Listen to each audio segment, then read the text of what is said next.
제가 오늘 아침에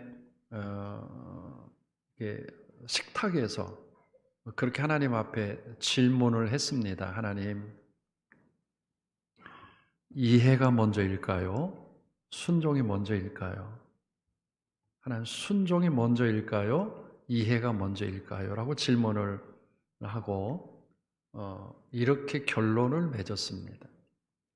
만약에 내가 있는 장소가 세상의 한 복판이라면 이해가 먼저이겠지만, 내가 있는 장소가 교회라는 울타리라면 순종이 먼저 있게 하여 주시옵소서.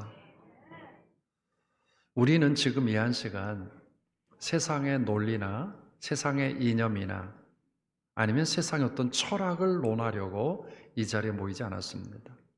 이 자리는 분명히 하나님을 우리의 주로 고백하는 신앙인들이 모여있는 장소인 줄로 믿습니다. 그렇다면 오늘 이 자리는 이해가 먼저가 아닙니다. 순종이 먼저입니다. 성경은 이해로 읽는 것이 아니라 순종으로 읽습니다. 이해로 성경을 보는 게 아니라 순종이라고 하는 마음으로 성경을 읽을 때 성경의 역사가 오늘 우리가 함께 고백하고 결단하고 선포할 수 있는 역사, 그 역사가 될 줄로 믿습니다. 오늘 설교의 결론입니다. 저를 따라서 함께 하시죠. 우리와 함께 하시는, 우리 곁에 서신, 나와 함께 하신 하나님. 자, 나와 함께 하신 하나님. 그 하나님을 우리는 이성으로 판단하려고 하는 게 아니라 성경의 말씀으로 생각하려고 합니다.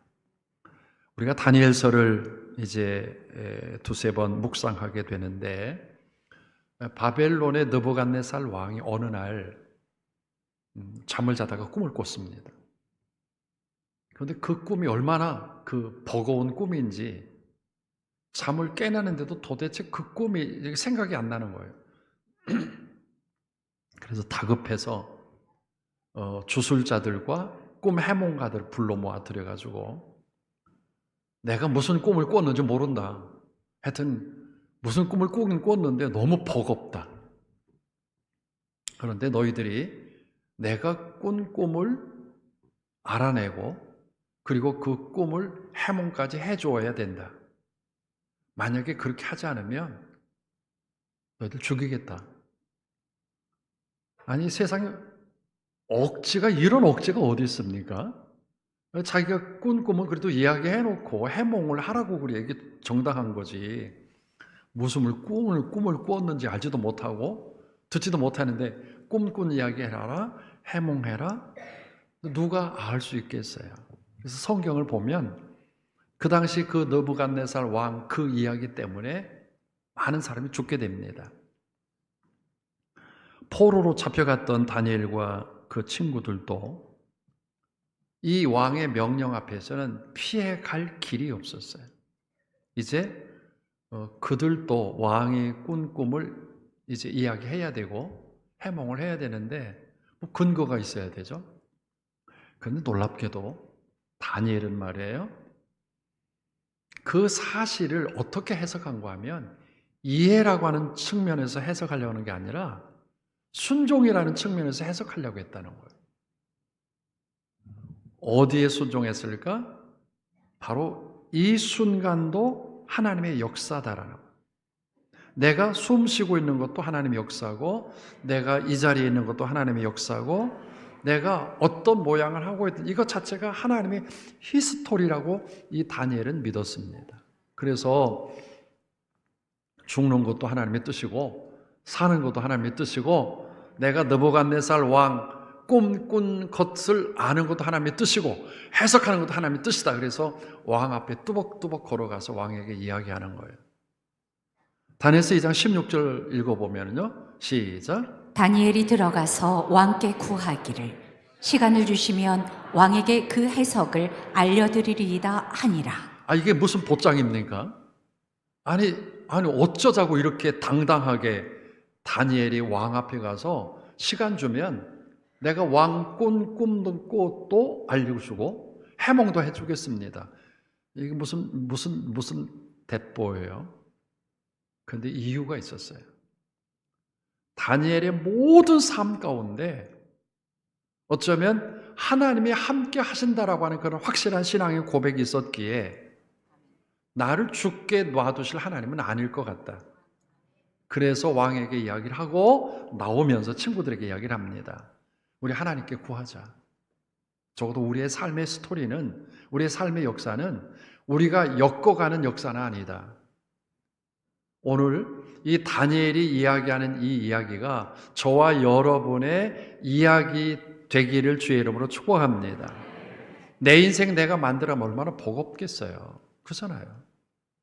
내 인생 내가 개척하고 내 인생 내가 세워가고 내 인생 내가 그 스토리를 만들어 간다면 얼마나 힘들겠냐고.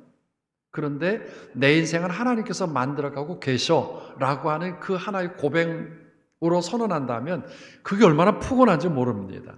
여러분도 동의하시죠? 여러분의 인생은 여러분이 만들어가는 게 아니라 하나님의 배후에서 여러분의 인생을 이렇게 운전하고 계세요. 행복하잖아요? 아니, 여러분이 운전하는 게 아니라 하나님이 대신 운전하고 계시다고요. 이 고백이 있을 때 다니엘처럼 그런 당당함이 나옵니다. 그래서 다니엘이 나오다가 우리 하나님께 구하자. 그러면서 다니엘서 2장 18절 말씀에 보면 그런 고백을 합니다. 시작. 하늘에 계신 하나님이 이 은밀한 일에 대하여 불쌍히 여기사. 하늘에 계신 하나님이요. 이 은밀한 일에 대해서 우리는 알지 못하지만 하나님께서 우리에게 알려주시면 우리가 스피커가 돼가지고 왕에게 이야기할 겁니다. 그래서 다니엘이 그 놀랍게도 하나님의 지혜를 주셔서 왕이 꾼 꿈을 알게 됩니다. 그리고 왕에게 다 이야기를 해요. 그리고 왕에게 그 이야기를 해석까지 해주게 됩니다. 왕이 얼마나 감동했겠어요. 그래서 다니엘을 높이고 다니엘이 믿는 하나님을 찬양하고 다니엘이 믿는 그 모든 신앙에 대해서 박수를 치게 됩니다. 여러분 기억하세요. 다니엘이 그 위기 가운데 건짐 받게 된 것은 다니엘의 머리가 아니라 하나님 앞에 내가 여기 서 있습니다. 내 삶의 모든 여정은 하나님이 만들어 가십니다라고 하는 전적으로 하나님을 신뢰하게 됐을 때 하나님께서 그렇게 인도하신 줄로 믿습니다. 더 쉽게 이야기를 합니다. 우리의 근본은 하나님이시다. 저와 여러분의 삶의 근본은 하나님이시다. 우리의 인생 스토리도 하나님이시다. 내 삶의 마지막도 하나님이시다. 그리고 내 인생의 마지막 천국 가는 것도 하나님이시다. 이런 신앙의 고백으로 만들어서 갈 때 이게 다니엘에게는 위로와 힘과 소망이 된 거죠. 여러분, 위기 때 하나님을 신뢰했던 이 다니엘에게 그 위기의 끝머리에 인생 포기하자. 위기의 끝에 가서 인생 다 끝내자. 뭐 이렇게 인생을 살아가냐? 뭐 개세라세라 될 대로 되거라. 그러니까 포기하는 인생이 아니라 놀랍게 하나님은 그 절박한 다니엘과 그 세 친구들의 인생을 하나님께서 이렇게 높여주셨어요. 성경 읽어보죠. 다니엘서 2장 46절 말씀입니다. 시작. 느부갓네살 왕이 엎드려 다니엘에게 절하고 명하여 예물과 향품을 그에게 주게 하니라. 왕이 이에 다니엘을 높여 귀한 선물을 많이 주며 바벨론 지방의 일을 다스리게 하였고. 아멘. 여러분 하나님을 신뢰하십시오. 하나님을 신뢰하십시오. 저와 여러분이 가지고 있는 믿음이 아주 겨자씨만큼 보잘것없는 믿음이라 할지라도 그 믿음 때문에 하나님께서 우리의 삶의 여정을 다니엘처럼 만들어 주실 줄로 믿습니다. 살아온 수많은 날들, 그리고 살아가게 될 수많은 그런 날들, 수많은 난제들 우리에게 쓰나미처럼 몰려온다 할지라도 이해가 아니라 나는 하나님의 사람이라고 하는 순종의 자리에 옮겨가게 될 때 하나님께서 우리를 값지게 만들어 주실 줄로 믿습니다. 자, 이런 믿음 가지고 다니엘이 출발을 합니다. 살아가게 되는데 그 믿음 가지고 다름질하던 다니엘에게 그리고 다니엘 세 친구들에게 문제가 또 생기기 시작을 했어요. 여러분 문제가 생기면 어떻습니까? 제가요 공부를 잘하게 생겼어요? 못하게 생겼어요? 아니요, 못했어요. 얼마만큼 못한 거 하면 중학교 다닐 때 전과가 있잖아요. 전과. 그리고 이제 이렇게 문제를 푸는 학습지가 거기 달려 있는데 어느 날 내용을 학습지를 보려고 떡 넘겨서 문제를 푸는데 문제에 풀 수가 없는 거예요. 수학 문제가 너무 어려운 거예요. 근데 너무 어려운 그 수학 문제를 가지고 고민하다가 어렵사리 산 그 전과와 학습지를 가지고 집에 가서 보다가 너무 어려서 딱 덮어두었어요. 너무 어렵다. 이거 못한다. 나 머리 가지고 안 되겠다. 탁 덮어놓다가 어쩌다가 뒷장에 넘어간 거 있죠. 뒷장, 제일 뒷장. 이제 제일 뒷장에 뭐가 붙어 있어요? 해답이 붙어 있더라고요. 나 그거 몰랐어요. 오늘 여러분의 인생의 삶의 중간 계산하지 말고 해답은 하나님께서 주실 줄로 믿습니다. 이 다니엘에게 고난이 와도요, 그가 그 본질이 하나님에게 있기 때문에, 그리고 다니엘의 세 친구들은 그 본질이 하나님이 있기 때문에 그 고난이 와도 하나님이 이기게 하셨고 또 이길 것을 그들 믿었다고 하는 사실입니다. 느부갓네살 왕이 두 번째 고난을 이 포로로 잡혀온 유다 백성들에게 이야기하기를, 저 두라 평지에 내가 금신상을 만들어서 한 10층쯤 되는 높이에 금신상을 만들어 놓고 읽은 말씀처럼, 오늘 본문의 말씀처럼 이제 아주 오케스트라가 딱 연주를 하게 되면 그때 절하라. 그리고 절하지 않으면 내가 아마 극렬히 타는 풀무불 앞에 너희들 던질 거다 라고 하는 이야기를 하게 됩니다. 자, 이런 고난이 또다시 다니엘에게 왔을 때 다니엘은 어떻게 반응을 했을까? 그리고 세 친구들은 어떻게 반응을 했을까? 그래도 간단했어요. 그 본질이 어디 있다고요? 하나님에게 있었다. 그 바탕이 하나님에게 있었다고 하는 거예요. 오늘 이 말씀이, 이 성경에 있는 사건이 여러분의 인생살이에 적용되어지기를 주의 이름으로 축복합니다. 여러분의 인생의 해답은 여러분이 몸부림치면서 문제들을 해결하려고 애를 써도 해답은 뒷장에, 해답은 하나님께 있다는 사실을 인정하게 된다면 우리의 삶의 여정은 그렇게 불행한 삶은 아니에요. 오늘 이런 위기 가운데 이 세 사람, 다니엘의 세 친구들은 그 고난을 어떻게 이겨낼 수 있었을까? 아니, 풀무불에 던져졌다 할지라도 하나님은 그들을 어떻게 만들어냈을까? 성경은 이렇게 이야기를 합니다. 그 첫째로 이 세 사람들이 가지고 있었던 신앙의 고백은 하나님의 말씀은 절대적이었다고 합니다. 여러분, 절대적인 것과 상대적인 것은 전혀 다릅니다. 상대적인 것은 상황과 처지에 따라서 가치가 바꿔지는 거예요. 그러나 절대적이라는 말은 상황과 처지가 있다 할지라도 바꿔지지 않는 게 절대성입니다. 오늘 여러분의 신앙은 어떻습니까? 이해를 시작으로 출발한 신앙입니까? 아니면 순종으로 시작한 신앙입니까? 우리는 종종 이해라고 하는 부분들을 꽤 머리가 좋은 것으로 착각을 합니다. 그러나 성경은 이 부분을 용납하지 않습니다. 성경은 우리들에게 이해로 출발하지 말고 순종으로 출발하라고 그렇게 말씀을 하십니다. 아브라함에게도 그랬고요, 베드로에게도 그랬습니다. 오늘 이 세 사람들에게는 그럼 어떻게 출발해야 될까? 성경을 보면 하나님의 말씀은 절대적이다. 우리가 신앙생활하면서 이 부분을 조금 이렇게 헷갈리시는 분들이 참 많이 있어요. 어떤 얘기인가 하면 말씀을 듣다가 은혜 받았다고 그래요. 난 오늘 목사님 말씀에 은혜 받았어. 은혜 받았어. 이건 감정입니다. 감성으로 내가 이 부분에 대해서 감동을 받은 거예요. 그러면 이 감정을 고백으로 바꿔주고 결단으로 바꿔줘야 돼요. 그런데 감동만 받았을 뿐이지 결단하고 고백으로 바꿔지지 않는 것. 다시 말하면 우리가 영화관에서 영화를 봐요. 너무 멋있게 막 감동을 받았어. 세상에 어떻게 이런 그 영화가 있느냐. 성난 사람들 어떻게 이런 영화를 만들 수 있느냐. 그래서 뭐 상을 다 받았던 그런 영화를 보고 나와. 너무 감동적이다. 근데 밖에 나온 다음에 아무 의미가 없어. 내 삶과 의미가 없어요. 어떤 사람은 그러죠. 은혜 받았어요, 목사님. 그럼 바꿔줘야 되는 거 아니에요? 바꿔줘야 되는 거 아니에요? 은혜 받았어요. 그럼 변해야 되는 거 아니에요? 그런데 은혜 받았어도 변하지 않고 은혜 받았어도 바꿔지지 않으면 느부갓네살 왕의 모양과 전혀 다르지 않습니다. 느부갓네살 왕이요. 다니엘이 내가 꾼 꿈 나도 모르는데 그 꿈을 이야기해주고 그 꿈을 해석해주는데 어쩌면 그렇게 잘 맞아요? 그래서 이 느부갓네살 왕이 다니엘에게 뭐라고 하는가 하면 네가 믿는 하나님 정말 진짜 하나님이다.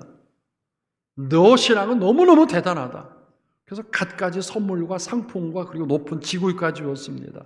정말 내 하나님 멋진 하나님이다. 이렇게 감동을 받았으면 느부갓네살 왕도 바꿔줘야 되는 거 아니에요? 그런데 전혀 바꿔지지 않은 거예요. 여러분 은혜의 자리만 있지 말고 고백의 자리로 옮겨가서 하나님의 말씀을 절대적으로 믿는 믿음의 사람들이 되기를 주님의 이름으로 소원합니다. 그게 절대적인, 그게 근본으로 돌아가는 거예요. 코로나 바이러스 3년 기간 동안 우리의 신앙은 그냥 어리버리했어요. 뭘 잡아야 진짜 될까? 뭘 잡아야 여기 건져냄을 받을 수 있을까? 어떻게 해야 살아날 수 있을까? 정말 고민스럽게 살아왔어요. 그러다가 우리의 신앙도 잊어버리고 말았는데 이제는 다시 한번 잡으세요. 이런 근본으로 돌아가세요. 하나님, 오직 하나님의 말씀이 내 삶의 전부다라고 선포해 볼 수 있는 이 다니엘의 새 친구 같은 믿음이 있기를 주님의 이름으로 소원합니다. 우리의 신앙은요, 우리의 믿음은 절대적이어야 돼요. 제가 2부 예배 끝난 다음에 충격적인 이야기를 듣고 올라왔어요. 지금 가슴이 벌렁벌렁 거려요. 우리 교회 권사님이 어디에서 조그만 가게를 하고 계세요. 근데 그 권사님에게 어떤 사람이 접근을 해서 성경 공부를 계속 가르쳐 주는 거예요. 엊그제 듣고 보니까 이 사람이 신천지예요. 신천지가 이 권사님을 계속해서 집중 공격하더니 뭐라고 이야기한가 하면 권사님 성경 공부하러 갑시다. 무슨 소리예요? 나는 교회 권사인데. 아니에요. 내가 가르치고 있는 청학동 어느 장소에 하나 비전교회 10명의 교인이 교육받고 있다는 거예요. 그 사람의 이야기가 뻥이기를 바랍니다. 그러나 우리 권사님에게 그렇게 접근해서 하나 비전교회 교인들 10명이 교육받고 있다고 하는 이야기 앞에 우리는 어떤 반응을 보여야 될까? 오늘 여러분의 신앙이 제가 이게 거짓말로 이야기하는 게 아니라 바로 듣고 온 제가 가슴이 벌렁거려요. 하나님의 말씀이 여러분의 신앙의 자리에 절대적이기를 바랍니다. 이 말이 인간적인 말이에요.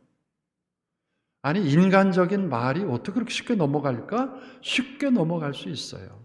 내가 상대성을 가지고 있으면 쉽게 넘어가요. 하나님의 말씀에 다른 어떤 것도 대용을 선택하지 말고 오직 하나님의 말씀을 아주 단순하게 어쩌면 미련스럽게라도 그 말씀의 절대성을 갖고 믿음으로 다름질을 해나가는 성도들 되기를 주의 이름으로 소원합니다. 우리의 믿음의 선배들은 어떻게 신앙생활한 거 우리가 알잖아요. 유교 때도 그랬고 일지 36년 동안 지배받았을 때도 예수님이 초상화 하나 이 앞에다 갖다 놓고 초상화를 밟고 지나가면 내가 너를 용서해주고 살려주고 그러나 초상화를 넘어가는 순간에 내가 너를 죽이겠다, 너에게 어려움을 주겠다라고 하는 그 인간적인 말 하나 때문에 초상화를 밟고 지나갔던 사람들의 이야기와 그래도 그림으로 끝나는 예수님의 초상화지만 이것은 내가 어찌 밟을 수 있으랴라고 하는 것 때문에 초상화를 밟지 않고 넘어간 것으로 인해서 생명을 달리하고 모진 고난을 당했던 우리 신앙의 선배들 그 절대성 말이에요. 하나님의 말씀하신 것 생명보다 더 귀하게 여기고 오늘 할렐루야 찬양대가 찬양한 것처럼 나는 예배자입니다. 나는 하나님을 찬양하는 예배자입니다. 하나님 앞에 예배하는 예배자입니다. 여러분 예배라고 하는 워십이라고 하는 뜻이 이 가치라는 뜻이거든요. 가치성, 가치. 오늘 예배드리는 이 상황이 예배드리는 이 자리가 하나님을 향한 나의 신앙의 가치, 값어치가 있는 자리인 줄로 믿습니다. 여러분 단순하게 태초에 하나님이 천지를 창조하시니라. 이게 아주 굉장히 간단한 그런 성경의 창세기 1장 1절의 말씀이지만 이 말씀 속에 다 들어있지 않습니까? 하나님은 창조하시는 하나님, 하나님은 전능하신 하나님, 하나님 모든 것을 다 이루시는 그 하나님의 절대성을 주는 거예요. 하나님 말씀 외에는 그 어떤 것도 논하지 않겠다. 하나님 말씀 외에는 그 어떤 것도 이야기하지 않겠다. 얄팍한 인간의 지식과 조금의 상식이 있다고 하는 것 때문에 하나님의 말씀을 인간의 그런 이성의 도마대 위에 올려놓고 얼마나 많이 난도질을 했습니까? 하나님의 말씀은 인간적인 요리를 통해서 폄하된 말씀으로 초라한 말씀으로 전락되지 않게 하기 위해서 오늘 하나님의 말씀의 근본으로 돌아가서 무가치한 것이 아니라 하나님의 말씀이 전부인, 오늘 내 삶 가운데 하나님의 말씀이 전부인 것처럼 그렇게 고백할 수 있는 하나님의 사람들이 되기를 주님의 이름으로 소원합니다. 세상 살아가려면 목사님 어쩔 수 없어요. 세상 사회적 요구 때문에 어쩔 수 없어요 라고 하는 그 세상의 그런 모습 속에 비집고 살아가려고 하는 몸부림치는 그런 몸부림이 아니라 내가 이 성화를 밟지 않고 넘어가면 지금 총살을 당한다 할지라도 지금 죽음을 당한다 할지라도 이 초성화를 밟지 않고 넘어가겠다고 고백했던 우리 신앙의 선배들 같은 그런 영적인 거룩함들이, 그런 절대성들이 여러분 속에 들어있기를 주님의 이름으로 소원합니다. 여러분 종교가학자 마틴 루터가 하나님의 말씀을 가지고 막 주장을 하다가 이제 종교 재판을 하게 된 겁니다. 그래서 그 당시 교황이 마틴 루터에게 내가 당신이 지금까지 말한 것은 내가 지금 이 자리에 당신이 아니다라고 하면 취소하겠다.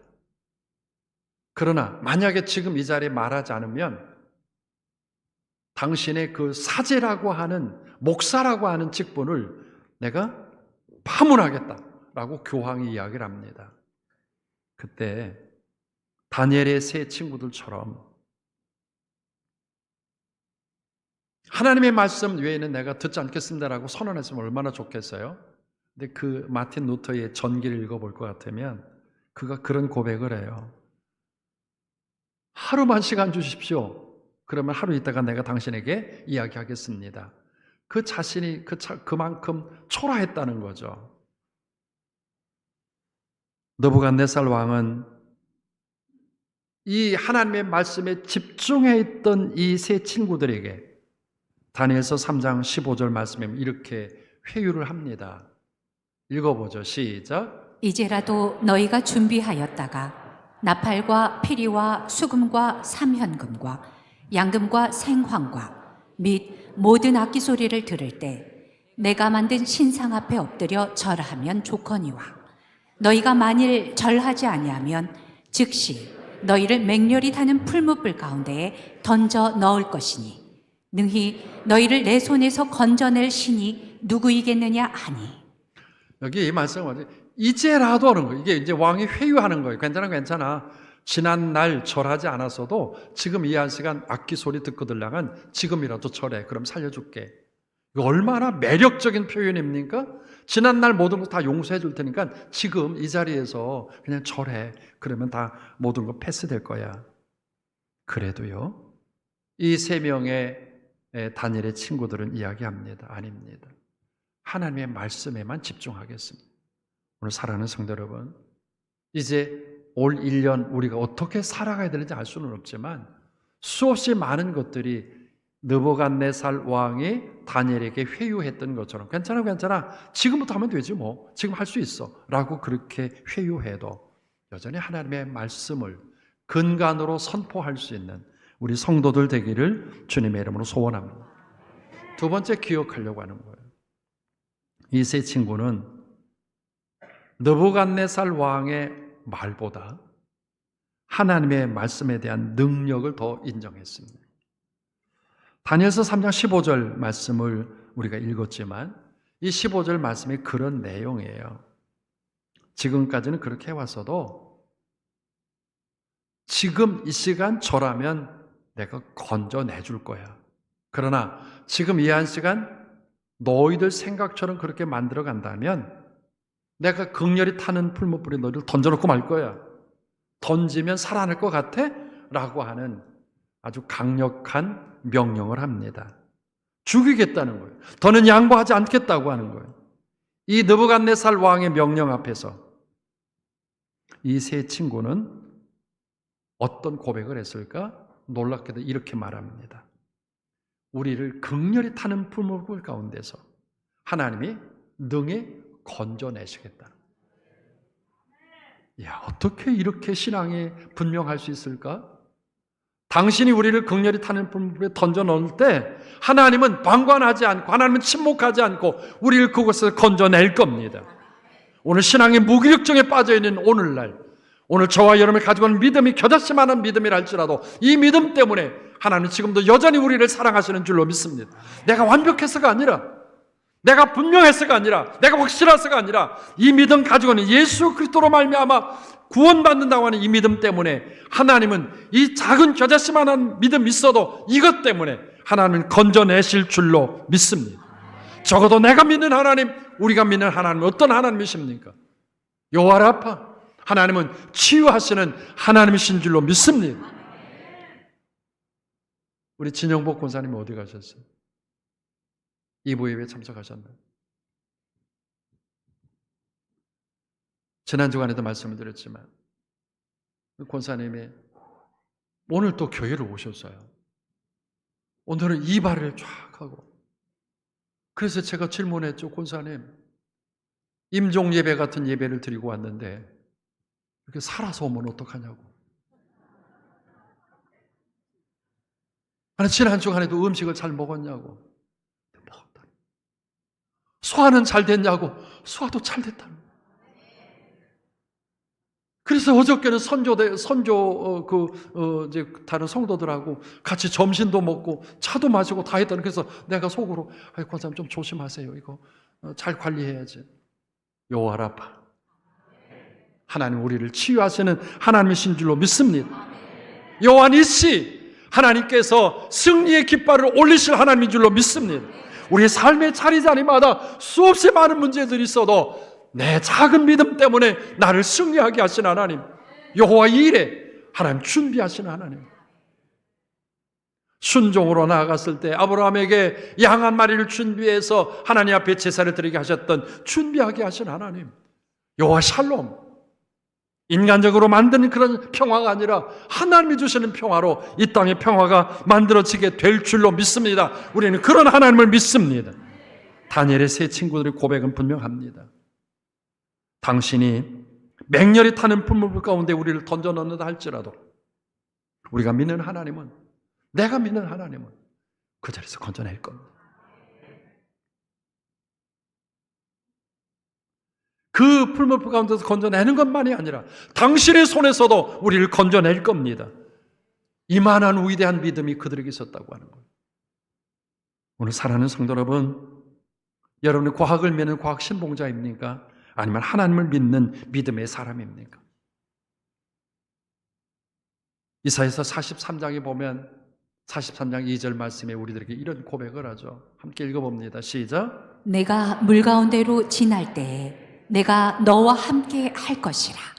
강을 건널 때에 물이 너를 침몰하지 못할 것이며 내가 불 가운데로 지날 때에 타지도 아니할 것이요 불꽃이 너를 사르지도 못하리니. 아멘. 아마 이 다니엘의 세 친구들이 이 고백을 하지 않았을까요? 사랑하는 성도 여러분, 저와 여러분 막연한 인생 같지만 우리가 고백한 이 믿음 때문에 하나님 우리를 건져내시고 우리를 그분의 시선 속에, 그분의 그런 관여 속에 우리가 삶을 꾸려가도록 만들어 가시는 줄로 믿습니다. 마지막으로 세 번째 생각하고 싶은 게 있어요.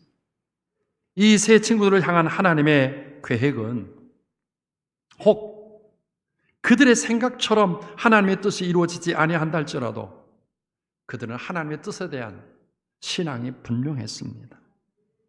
느부갓네살 왕 앞에서 이 세 명의 다니엘의 친구들은 당신이 우리를 풀문불 가운데 던져 넣는다 할지라도 우리가 믿는 하나님은 거기서 건져냅니다. 그리고 당신의 손에서도 건져냅니다.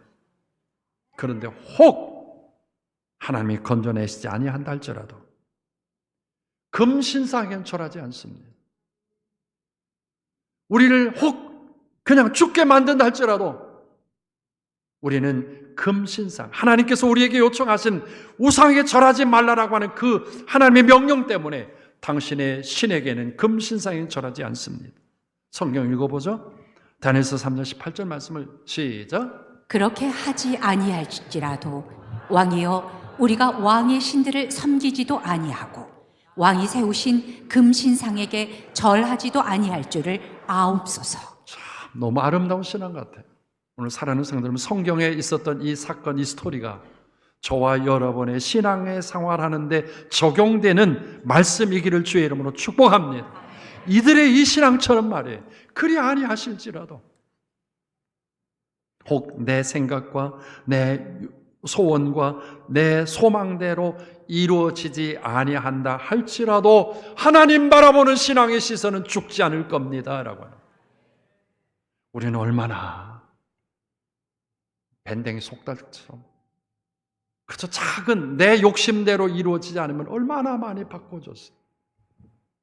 내 욕구대로 이루어지지 않으면 한순간에 하나님도 몰아치고 하나님의 어떤 계획도 다 팽개쳐버린 우리의 부끄러운 모습이에요. 그런데 혹 극렬히 타는 불문불에 하나님께서 우리를 건져내지 아니하신다 할지라도 건져내지 아니하셔도 하나님께서 우리에게 요청하신 우상에게 절하지 말라라고 하는 것 때문에 우리는 금신상에게 절하지 않을 겁니다. 내 소원과 내 꿈과 그리고 내 희망을 하나님께서 받아들이지 아니한다 할지라도 나는 하나님의 뜻을 거절하지 않겠습니다. 우리 주님은 겟세마네 동산에서 그렇게 기도하셨던 것 생생하게 우리가 듣지요. 아버지여 이 잔을 내게서 옮겨주시옵소서. 할 만하거든 이 잔을 내게서 옮겨주시옵소서. 그러나 내 원대로 마옵시고 아버지의 뜻대로 해주. 우리는 내 뜻대로 하나님 따라오지 아니하면 너무나 쉽게 너무나 분명하게 주저함 없이 뒤돌아설 때가 참 많은 것을 보게 됩니다. 그래도 여러분 기억하십시오. 하나님은 여전히 저와 여러분과 함께 하시려고 계획하시고 작정하시고 준비하신 하나님이신 줄로 믿습니다. 우리가 하나님이 보정한 것 때문에 하나님은 알아서 인생 살아가라고 돌아가서 하나님이 아니라 마지막까지 내가 돌아오기를 기다리시는 하나님. 느부갓네살 왕이요. 이 세 명의 포로들이 왕 앞에서 모욕적인 표현을 합니다. 왕이 우리를 풀문불에 던져서 초라하게 놔두지 않고 하나님 건져내실 겁니다. 왕의 손도 건져내실 겁니다. 그러나 혹 하나님께서 우리를 건져주지 아니한다 할지라도 금신상에 절하지 않습니다. 이게 왕에게 모욕적인 거예요, 이 표현이. 그래? 그러면서 왕은 이 세 명의 사람들을 평소보다 7배나 더 뜨겁게 불을 달군 다음에 그 풀무불에 세 사람을 던져 넣었죠. 꼴 보자. 마지막 보자 말이에요. 신앙을 그렇게 무슨 절개 그렇게 지켜가? 이 세상 살아가는데 적당하게 거래하면서 적당하게 타협하면서 살아가야지 그렇게 해서 살 것 같아? 하면서 세상 사람들이 여러분의 믿음을 보는 것처럼 느부갓네살 왕이 그렇게 보고 있었지 않았어요. 그런데 느부갓네살 왕이 깜짝 놀랍니다. 야야야야, 우리가 던진 사람 세 사람인데 저 불꽃 가운데 있는 사람 네 사람 아니냐라는. 그리고 네 번째 사람은 하나님의 신 같다, 하나님의 사람 같다, 성령이 그 속에 그 세 명의 사람과 걷고 있은 줄로 믿으시기 바랍니다. 오늘 여러분의 삶이 다르겠습니까? 그 근본이 하나님으로부터 시작하겠다. 태초에 천지를 하나님이 세상을 창조하셨다라고 하는 그 신앙의 고백 때문에 우리의 신앙은 그저 부평초처럼 왔다 갔다 한다 할지라도 하나님은 여전히 우리 편에 계셔서 우리와 함께 걷고 계신 줄로 믿습니다. 로마서 8장 26절의 말씀처럼 이와 같이 성령도 우리의 연약함을 도우시나니 우리는 마땅히 기도할 바를 알지 못하나 우리 성령이 말할 수 없는 탄식으로 우리를 위해서 친히 간구하시느니라. 우리 한번 성경 읽어봅니다. 시작. 이와 같이 성령도 우리의 연약함을 도우시나니 우리는 마땅히 기도할 바를 알지 못하나 오직 성령이 말할 수 없는 탄식으로 우리를 위하여 친히 간구하시느니라. 동의하시면 아멘. 오늘 저와 여러분 곁에 우리 하나님 여전히 계십니다. 어쩌면 불꽃 속에 던져진 3명의 다니엘의 친구들 곁에 성령님이 거기 함께 하신 것처럼 불꽃보다 더 심각한 인생의 삶의 그 고난과 위기 속에서도 여전히 그 하나님은 우리와 함께 걸으시는 하나님이신 줄로 믿습니다. 돌아보면 여러분의 교회 지난 43년 동안 하나님은 한 번도 여러분의 교회를 떠나지 않으셨습니다. 그리고 여기 이렇게 함께 계십니다. 임마누엘, 하나님은 우리와 함께 계십니다.